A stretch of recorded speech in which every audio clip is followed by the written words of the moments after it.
गोस्वामी तुलसीदास जी महाराज की जय हो। परे सहज धर्म नहीं भाई, पर पीड़ा सम नहीं अतमाई। नामे रुचि जीवे दया, चैतन्य महाप्रभु की जय हो जय हो। स्वामी रामानंदाचार्य जी महाराज की जय हो। राम भजन और साधु सेवा। स्वामी श्री रामलला सरकार की जय हो। श्री अयोध्या धाम की जय हो। श्री सरजू मैया की जय हो। कौशल्या अम्मा जी की जय हो। दशरथ जी महाराज की जय हो। प्यारे प्यारे रामलला सरकार की जय हो। मेरे जीवन में अब कर दे, मेरे जीवन में अब कर दे तू कृपा की बरसा। देना हो तो दीजिए जन्म जन्म का साथ।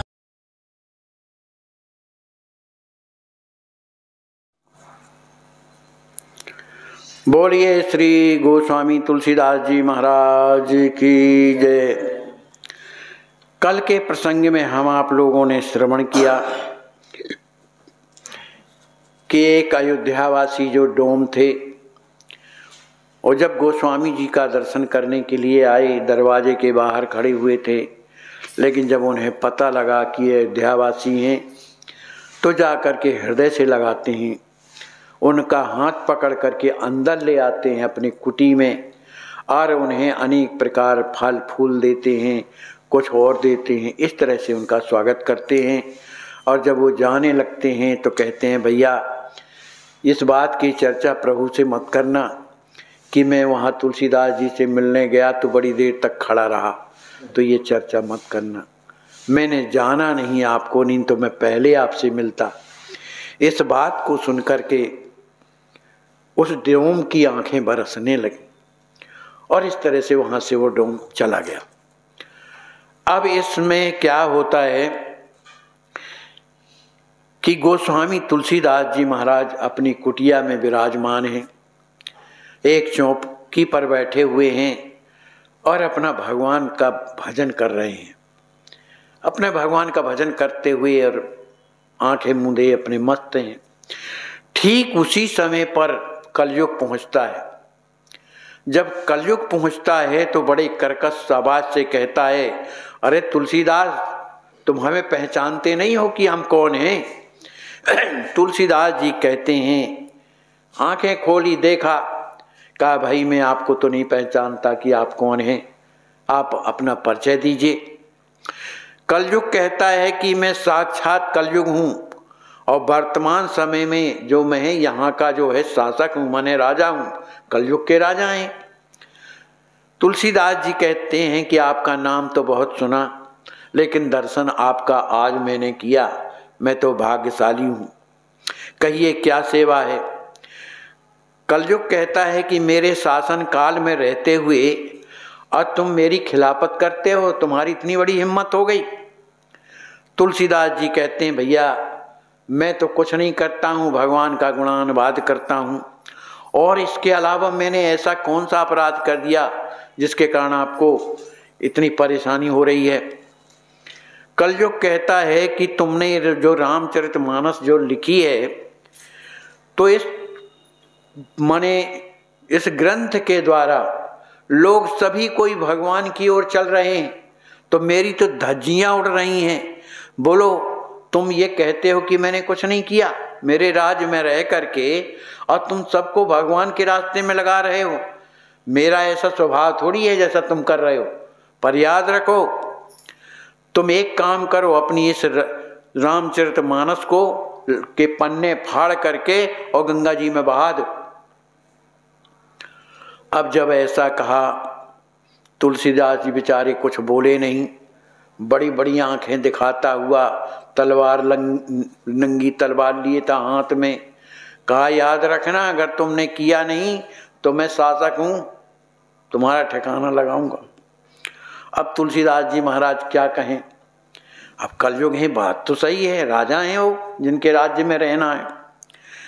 अब सोचने लगे कि भगवान की कैसी लीला है कि एक तो मुझे प्रेरणा देकर के हनुमान जी महाराज और भोलेनाथ इस ग्रंथ लिखवाए, और पूरी बला इसी ग्रंथ से हो रही।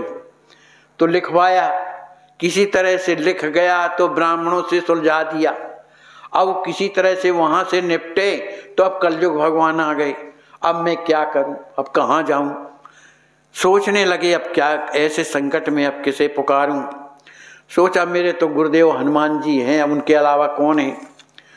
तो उन्होंने अंतर्मुख होकर के अपने गुरुदेव हनुमान जी महाराज का स्मरण किया, और जैसे ही स्मरण करते हैं तो वहाँ पर हनुमान जी महाराज प्रकट हो जाते हैं, क्योंकि हनुमान जी ने ये कहा था कि किसी भी स्थिति में तुम मुझे याद करोगे तो मैं देरी नहीं करूँगा, तुम्हारे सामने प्रकट हो जाऊँ।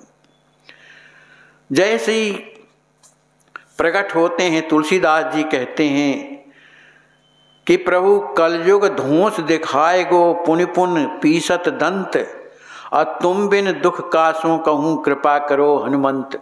अब मैं बताओ किससे क्या कहूँ।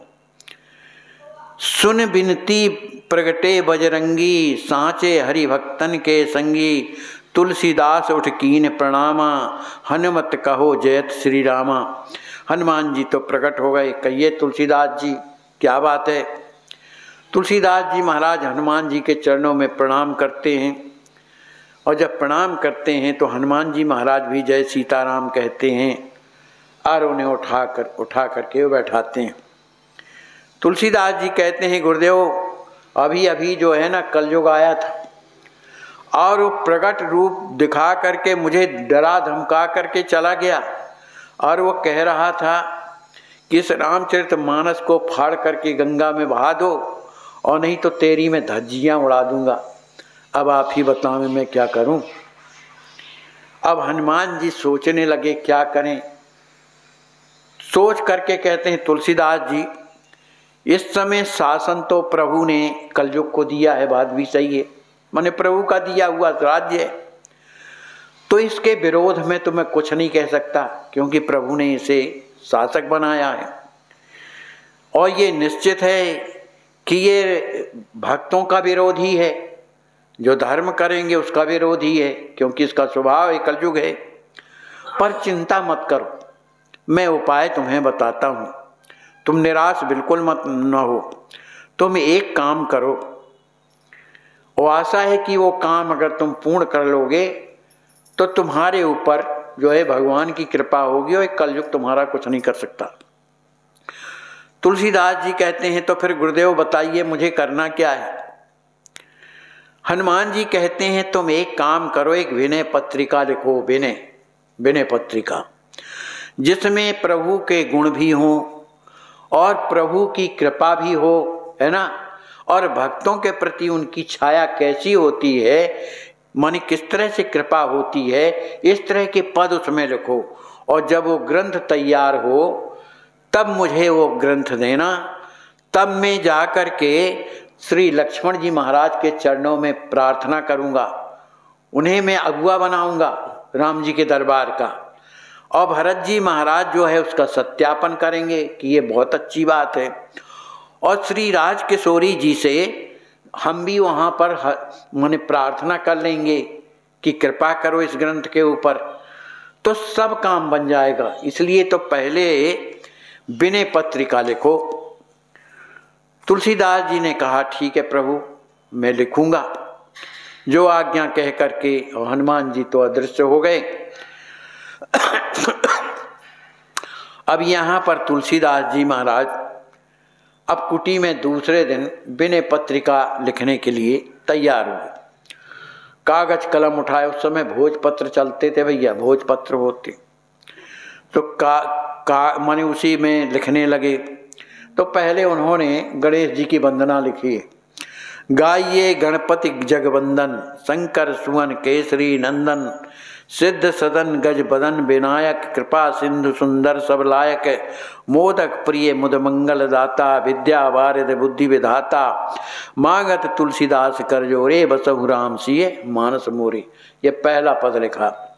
ऐसे बहुत से पद लिखे, और पद लिखते लिखते अंत में उन्होंने हनुमान जी महाराज की प्रार्थना किया। हनुमान जी की जाके गति है हनुमान की, ताकि पैज पूज पाई यह रेखा कुलिस पखान की, अघटित घटत सुघट विघटन ऐसी वृदावली नहीं आन की, सुमृत संकट सोच विमोचन मूरत मोद निधान की, ता पर अनुकूल गिरजा हर लखन राम और जानकी, तुलसी कप की कृपा विलोकन खान सकल कल्याण की।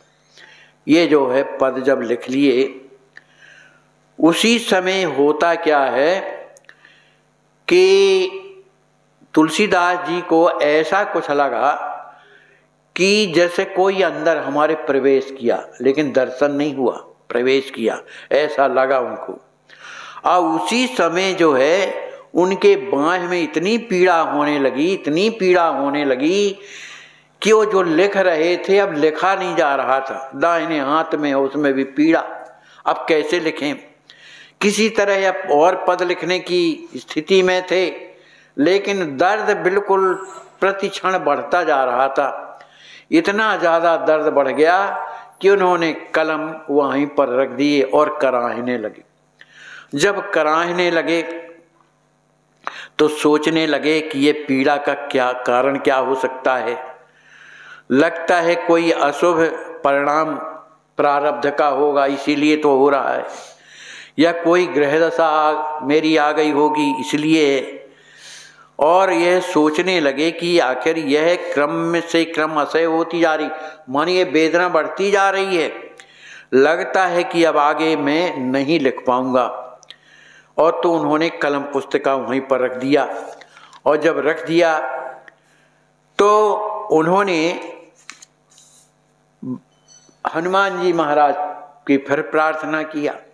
अब जब हनुमान जी महाराज जब प्रकट हो गए तो यही विध छंद कवित्त अनेका, रचि राखे हनुमत पर टेका, हनुमान बाहुक रुचि गायो, पवन पुत्र को विनय सुनायो। तो उसी समय क्या होता है कि शंकर माने हनुमान जी प्रकट हुए।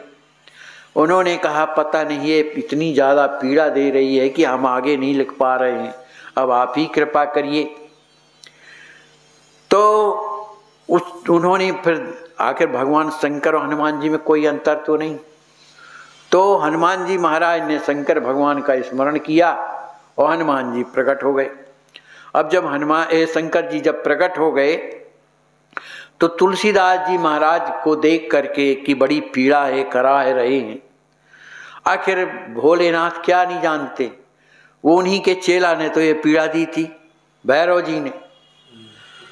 तो भैरव जी को कहने लगे कि बताओ, इतने संत जो सबका कल्याण करने के लिए ग्रंथ लिख रहे हैं और तुमने उनकी बाँह में पीड़ा दे के तुमने अच्छा नहीं किया, क्या गुनाह कर दिया है तुम्हारा जो तुम उन्हें पीड़ा दे रहे हो। तो भैरव जी कहते हैं कि तुलसीदास जी ने सबकी वंदना किया, सबकी वंदना किया है, पर मेरी नहीं किया है। अब बताओ, मेरी वंदना ना करे तो मुझे अच्छा लगेगा? तो ये अच्छी बात नहीं है, इसलिए मैंने पीड़ा दिया है। शंकर भगवान कहते हैं अरे भाई देखो, अगर स्वामी की कोई वंदना कर ले तो सेवक की तो अपने आप हो जाती है।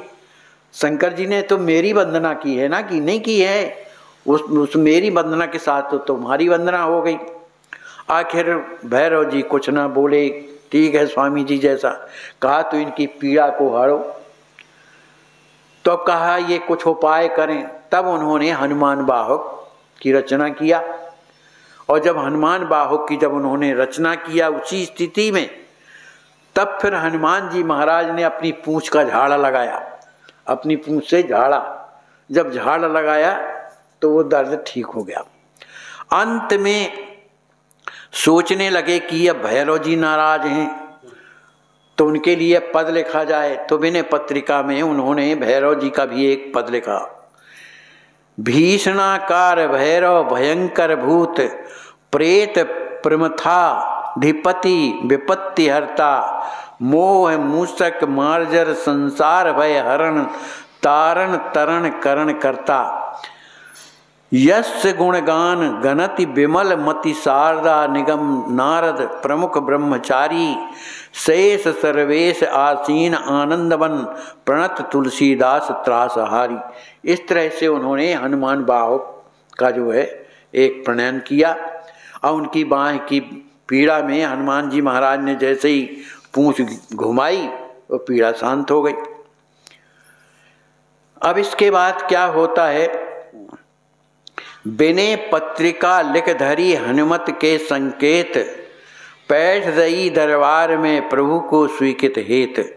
प्रभुता स्तुति वंदना प्रभु को सरल स्वभाव, राम नाम महिमा अनत पुण्य निज उर को भाव। कबहु प्रभु सो झगड़नो अपने पन में आए, कबहु कृपा की याचना रोए गाय घिंघियाए।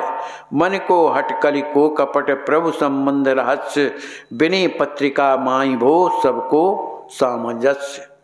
देखो इसमें ये लिखा है कि भगवान जब अपने हो जाते हैं तो भगवान से भी आदमी लड़ लेता है कि सब पर कृपा करते हो, हम पर क्यों नहीं करते हो, लड़ लेता है।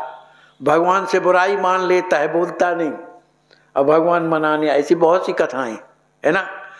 तो इस तरह से जब बिने पत्रिका पूर्ण रूप से छप गई, माने बन गई, तो उस पत्रिका को हनुमान जी महाराज को दे दिया कि लीजिए अब आप।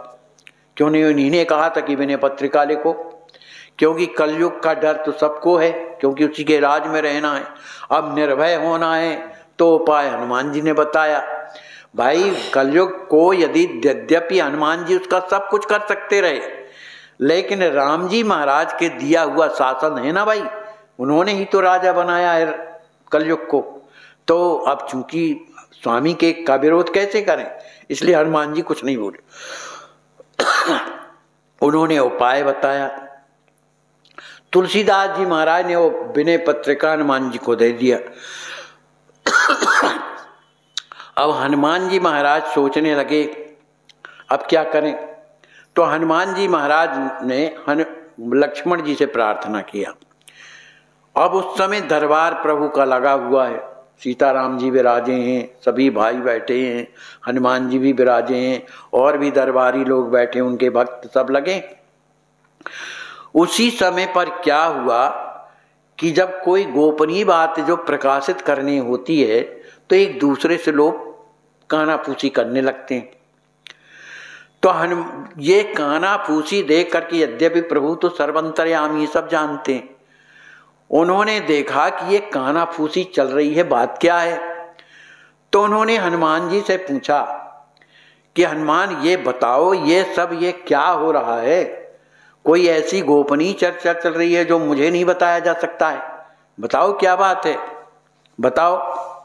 हनुमान जी कहते हैं महाराज एक बहुत बड़ी समस्या आई, किंतु श्री चरण कमलों में निवेदन करेंगे, लेकिन जीवों के परम निकट हितैषी जो जीवाचार हैं, क्या श्री लक्ष्मण जी महाराज, वो आपसे प्रार्थना करेंगे। माने हनुमान जी इतना ही कह के अलग हो गए। अब जाने लक्ष्मण जी। अब जब लक्ष्मण जी का नाम आया तो प्रभु ने पूछा भाई बताओ लक्ष्मण क्या बात है। तो लक्ष्मण जी कहने लगे प्रभु पहले तो डिठाई क्षमा हो, अब आज्ञानुसार निवेदन कर रहा हूँ कि समस्या आपके सामने एक जो दीन कर्मठ लोकोपकारी किंकर जो तुलसीदास है उसकी समस्या है। उसने एक ग्रंथ जो है लिखा है विनय पत्रिका, तो उसने लोक कल्याण के लिए लिखा है प्रभु। तो हनुमान क्या नाम से राम जी पूछने लगे तो लिखा है तो क्या करना है। कहा प्रभु इसमें आपकी अनुमोदन चाहिए कि ये पत्रिका मानी सर्वमान्य इस तरह से चाहिए। श्री राम जी कहते हैं भक्तों की समस्त लौकिक समस्याओं का हल तो मैंने हनुमान जी को सौंप दिया है, माने जो भी समस्याएं हनुमान जी हल करेंगे, है ना। तो अब कौन सी बात ऐसी आ गई जो निपट नहीं पा रही है। तो हनुमान जी कहते हैं कि प्रभु अब मैं क्या बताऊं, मेरे को तो बड़ा संकोच लग रहा है आपको कष्ट देने में। लेकिन हनुमान जी से लक्ष्मण जी कहते हैं अरे भाई समस्या जब तुम बताओगे नहीं तो फिर कैसे सुलझेगी। अब दरबार है, न्यायालय है, तुम अपना कहो। तब लक्ष्मण जी ने से हनुमान जी महाराज ने हनुमान जी कहते हैं प्रभु आपने जगत कल्याण प्रेरणा करके, आप ही ने तो प्रेरणा करके वाल्मीकि जी महाराज को योजना बना करके और इस कलयुग में अवतरण करके तुलसीदास जी को आपने प्रकट किया, मनी आप ही की नहीं है। और इसने बेचारे ने किसी तरह से विनय पत्रिका लिख ली तो कलयुग आकर के धौंस दिखा रहा है। अब बेचारा वो तुलसीदास करे तो करे क्या, आप ही बताइए। कहा ये तो मुझे राम जी कहते हैं, ये तो मुझे मालूम है कि तुलसीदास जी कौन है और ये योजना मैं नहीं बनाई है, ये तो मैं जानता हूँ। लेकिन भाई हनुमान जी कहते हैं प्रभु बात ये है कि योजना जब आप ही की बनाई है और आप ही का जो है इस समय चल रहा है आदेश, उसी के अनुसार ये सब चल रहा है, तो अब प्रभु ऐसा है। अब वो कहने में झिझकते, देखो बात ऐसी नहीं है। स्वामी के सामने सेवक को किस तरह से रहना चाहिए, कैसी बातें करना चाहिए, ये हनुमान जी अपने चरित्र से बताते हैं। भय संकोच कहीं बिगड़ न जाए इस तरह से। तो श्री राम जी कहते हैं अरे भाई जो इस पे आप लोग बात कर रहे हो तो आप लोग पहले अपना अपना विचार बताओ। इस माने जो विनय पत्रिका है पहले आप लोग बताइए। तो लक्ष्मण जी कहते हैं कि प्रभु ये जो कलिकाल है ना, ये कलिकाल ही सारी कठिनाई देने वाला है ना। आपके नाम के प्रति किसी की अगर थोड़ी बहुत श्रद्धा होती है तो कलयुग ऐसा उसके ऊपर जो है कष्ट देता है कि वो विमुख होकर के और इधर उधर घूमने लगता है। तो उसको ठीक करने के लिए ही तुलसीदास जी महाराज ने आपको पदों के माध्यम से आपसे प्रार्थना कर रहे हैं कि आपकी कृपा हो जाए तो कलयुग क्या कर लेगा। लक्ष्मण जी तो रह गए। अब कहा भाई जिसने अनुमोदन किया है वो कौन है, तो भरत जी महाराज खड़े हो गए। तो भरत जी महाराज से राम जी ने कहा भाई अब आप बताओ क्या कहना चाहते हो।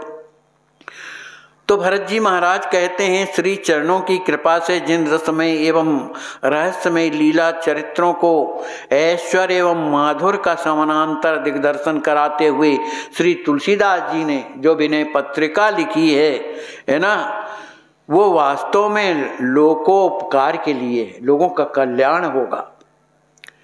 और बस इतनी कृपा आपकी चाहिए इसमें। ठीक है भाई। और अनुमोदन किसने किया, कहा उसमें किशोरी जी और हैं, श्री राज किशोरी जी। अब किशोरी जी स्वयं बोलने लगी, कहते हैं श्री करुणा निधान जीव मात्र के कल्याण हेतु आपके अवतरण एवं प्राणियों के भवतरण का जो मेरा प्रारंभिक प्रस्ताव था उसके अनुसार आपने त्रेता युग में तो कृपा की, किंतु वह बात लोगों के लिए पुरानी हो गई जो त्रेता में आपने कृपा किया। और ये चल रहा है कलयुग। तो कलयुगी जीवों को किस तरह से संसार से उस पार जाया जा सके, ये कलयुग का प्रभाव उनके ऊपर न पड़ सके, इसलिए जो है ये जो पत्रिका लिखी गई है विनय पत्रिका, इस पर आप कृपा करिए। श्री राम जी कहते हैं भाई ठीक है, सबका समर्थन तो मुझे मिला, पर वो पत्रिका तो दिखाओ क्या है, वो मैं भी तो देखूं। तो लक्ष्मण जी महाराज, हनुमान जी महाराज ने लक्ष्मण जी को दिया और लक्ष्मण जी महाराज ने ले जाकर राम जी के कर कमलों में सौंप दिया। अब जैसे ही हनुमान जी महाराज ने सौंपा, लक्ष्मण जी महाराज ने सौंपा, तो कहा भाई ठीक है, पत्रिका तो मिल गई जिसने रचना की, माने जिसने लिखा तो पत्रिका तो मिल गई, लेकिन लिखने वाला कहाँ है। तो हनुमान जी कहते मैं लाता हूँ पकड़ करके उसको। तो हनुमान जी जाते हैं और तुलसीदास जी महाराज की बाँह पकड़ करके और कोर्ट में खड़ा कर दिया राम जी के दरबार में। अब तुलसीदास जी महाराज ने जैसे ही देखा दरबार, चरणों में प्रणाम किया और हाथ जोड़ करके खड़े हो गए और कहने लगे दीन बंधु गरीब निवाज प्रभु की जय हो। विनय पत्रिका दीन की बाप आप ही बाँचो, हिये हेर तुलसी लिखी सो सोहाय रही, करी बहुर पूछिए पाँचो। श्री राम कहते हैं तुलसीदास जी महाराज यह बाँचने और पूछने वाला विधान तो पहले ही समाप्त हो गया, इसलिए कि ये सब पंचों ने भाई कह दिया कि ये अत्यंत सुंदर है, कल्याण होगा, कलयुग में लोग इसी के सहारे चलेंगे, तो बात पूछने की नहीं रहेगी। अब मुझे करना क्या है ये बताइए आप लोग। तो कोई नहीं बोला, किशोरी जी बोली। कहा प्रभु करना क्या है, आप तो सत्यापन कर दीजिए कि सर्वसम्मत से पारित हुआ, इसलिए आदेश देना है आपको, तो आप लिख दीजिए उसमें, अपने दस्तखत कर दीजिए। राम जी महाराज ने जो है विनय पत्रिका को लेकर के और थोड़ा बहुत पढ़ा लिखा, देखा, सुना और उस पर अपना स्वयं हस्ताक्षर कर दिया। जब हस्ताक्षर कर दिया, अब हनुमान जी महाराज कहते हैं महाराज और तो सब ठीक है, पत्रिका पर तो कृपा हो गई, इस लिखने वाले के ऊपर भी तो कृपा कर दीजिए। तो श्री राम जी महाराज ने जो है तुलसीदास जी महाराज का हाथ पकड़ लिया, अपने हाथ में थाम लिया। इस तरह से थामने के बाद और उनके सिर में हाथ फेरते हुए और कहा तुलसीदास अब जाओ, तुम्हारा संसार में कोई पराभव नहीं कर सकता, कलयुग की तो हिम्मत नहीं है कि तुम्हारे सामने वो आ सके, जाओ और ऐसे ही लोगों का कल्याण करो। इस तरह से भगवान ने आशीर्वाद दिया और वह दृश्य समाप्त हुआ। इसके आगे की कथा क्या है ये कल हम आप लोग श्रवण करेंगे। श्री व्यास जी महाराज की जय हो।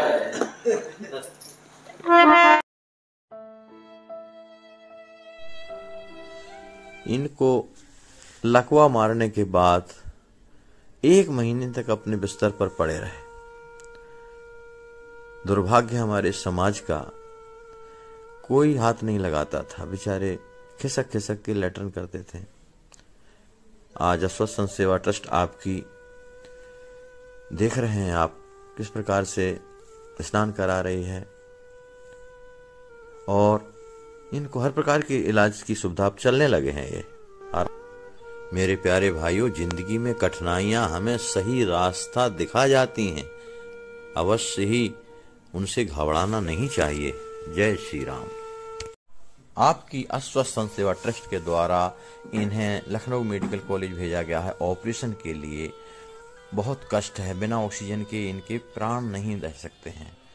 अब सोचिए, आप विचार कीजिए कि ऐसे असहाय संत बेचारे जिनकी कोई सेवा नहीं करता, तो कम से कम आपके अस्वस्थ संत सेवा में आ गए हैं इस ट्रस्ट में, तो आप रात दिन उनकी सेवा कर रहे हैं।